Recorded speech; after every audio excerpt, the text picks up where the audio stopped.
Hi hello welcome to லச்சூஸ் கைமனம். எல்லோரும் எப்படி இருக்கீங்க? இன்றைக்கி ஃப்ரைடே, எல்லாருமே ரொம்ப பிஸியாக இருப்பீங்க. அண்ட் மீன்வைல் நாளைக்கு சாட்டர்டே சண்டே, ஸோ வீக்கெண்டும் வந்துடும். நான் இன்றைக்கி வீட்டில் என்ன சமைச்சிருந்தேன் அப்படின்னா, பச்சை பயிறு கடையல், அதுக்கப்புறம் சப்பாத்தி, ரைஸ் இது தான் செய்திருந்தேன். வீட்டில் எல்லாருக்குமே பேக் பண்ணி கொடுத்தாச்சு. அவங்களும் ஆஃபீஸ் ஸ்கூல்னு கிளம்பியாச்சு. நானும் பார்த்திங்கன்னா லாகின் பண்ணுறதுக்கு முன்னாடி பிரேக்ஃபாஸ்ட் சாப்பிட்டுடலாம் அப்படின்னு சொல்லிட்டு 2 சப்பாத்தியும் பச்சை பயிறு கடையலும் தான். இது ரொம்ப ரொம்ப டேஸ்டியான ரெசிபி அண்ட் சமைக்கிறது ரொம்பவே ஈஸி. ஒரே ஒரு ப்ரிப்பரேஷன் என்ன அப்படின்னா, நீங்கள் பச்சை பயிரை ஃபஸ்ட்டே ஊற வச்சிடணும்.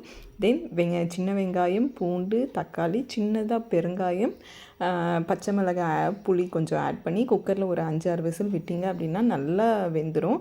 அதை நீங்கள் சட்டியில் மட்டு போட்டு கடைஞ்சிட்டு வடகம் போட்டு கருவேப்பிலை போட்டு தாளிச்சிக்கலாம். அவ்வளோதான். ரொம்ப ரொம்ப சிம்பிளான ரெசிபி, ஆனால் ரொம்ப டேஸ்டியாக இருக்கும். எல்லாத்துக்கும் சைட் டிஷ்ஷாக யூஸ் பண்ணலாம்.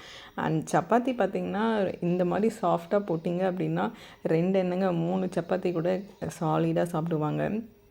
ஸோ எங்கள் வீட்டில் சப்பாத்தி ரொம்ப பிரியம். அண்ட் எனக்கு ரொம்ப குயிக் ரெசிபி அப்படின்னா சப்பாத்தி தான்.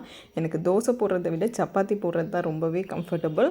ஸோ இன்றைக்கி என்னோடய டே இப்படி தான் போக போகுது. உங்கள் டே எப்படி போச்சு அப்படின்றத கண்டிப்பாக கமெண்ட் பண்ணுங்கள்.